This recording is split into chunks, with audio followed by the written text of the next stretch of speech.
Semua dalam video ini terkait dengan negara fiktif bernama Republik Halunesia.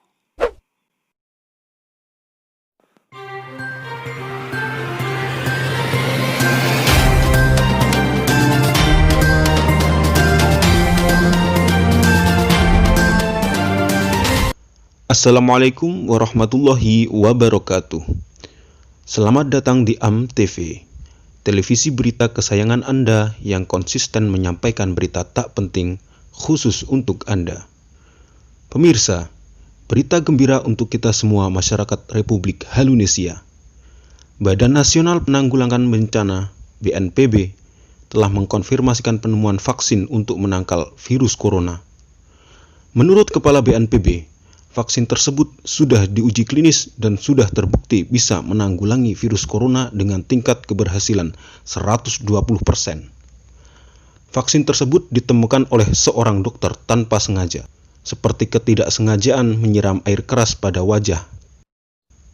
Si dokter membuat vaksin tersebut dari enzim kelelawar muda ditambah dengan enzim kodok pria yang masih berjaga. Untuk mengetahui lebih lanjut tentang vaksin tersebut, kami akan melakukan telewicara melalui sambungan satelit dengan dokter tersebut.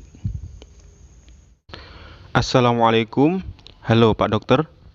Waalaikumsalam warahmatullahi wabarakatuh. Baik dok, apakah benar dokter yang menemukan vaksin yang dapat menanggulangi virus corona dengan tingkat keberhasilan 120%? Ya, itu saya, tapi dibantu juga dengan beberapa teman ya. Baik dokter. Sebelum membahas vaksin tersebut, bisakah dokter memperkenalkan diri dulu? Ya, saya namanya Dr. Tirto. Saya yang biasa kowar-kowar di medsos, utamanya terkait dengan COVID-19 ini. Saya biasa nyuruh-nyuruh untuk tetap di rumah gitu ya. Apalagi kemarin waktu PSBB itu. Ya, saya Dr. Tirto namanya, masa nggak kenal? Setelah itu, bisa dokter menceritakan secara jelas kronologi penemuan vaksin tersebut? Katanya ditemukan secara tidak sengaja, benar dok? Ya, itu tidak ditemukan secara sengaja gitu ya. Jadi awalnya kita berpikir bahwa corona ini kan dari kelelawar. Maka kita berpikir untuk mengatasi corona ini yaitu dikasih enzim anaknya kelelawar. Supaya corona yang dari kelelawar ini ya kasihan lah dengan enzim anaknya, begitu maksudnya. Nah, ternyata ketika kita kasih enzimnya anak kelelawar atau biasa kita sebut dengan kampret itu ya, ternyata ini masih kurang maksimal. Nah, supaya maksimal kita berpikir untuk dikasih enzimnya kodok, karena kita tahu bahwa kodok dengan kelelawar ini agak bermusuhan dari sisi bahwa kelelawar ini ada di udara, sementara kodok biasa di darat atau di air.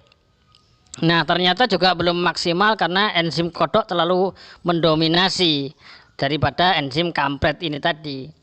Setelah itu saya berpikir kalau begitu kita kasih enzimnya anaknya kodok atau kecebong aja lah gitu, supaya bisa maksimal. Akhirnya antara enzim kecebong dengan enzim kampret ini kita satukan. Setelah bersatu, alhamdulillah persatuan antara cebong dan kampret ini bisa mengatasi virus corona, begitu. Jadi, apakah vaksin tersebut sudah diuji kepada beberapa orang dok? Alhamdulillah sudah diuji kepada sebanyak 1 orang. Jadi kita masih ada kendala untuk produksi, kita terbatas, jadi kita baru produksi sedikit dan baru bisa diuji coba 1 orang. Meskipun begitu tingkat keberhasilannya 120%. Jadi kenapa tidak memproduksi lagi dok? Ya karena gini, si enzimnya kecebong ini kita nggak mau kalau disatukan dengan enzimnya kampret. Jadi cebong nggak mau bersatu dengan kampret, si kampret juga nggak mau satu sama kecebong. Itu malah saling caci maki, saling kritik mengkritik, karena nggak saling mau jadi satu, tumpang tindih, gelut terus. Maka akhirnya enzim cebong dan enzim kampret ini nggak belum bisa disatukan, maka ini keterbatasan produksinya di situ itu.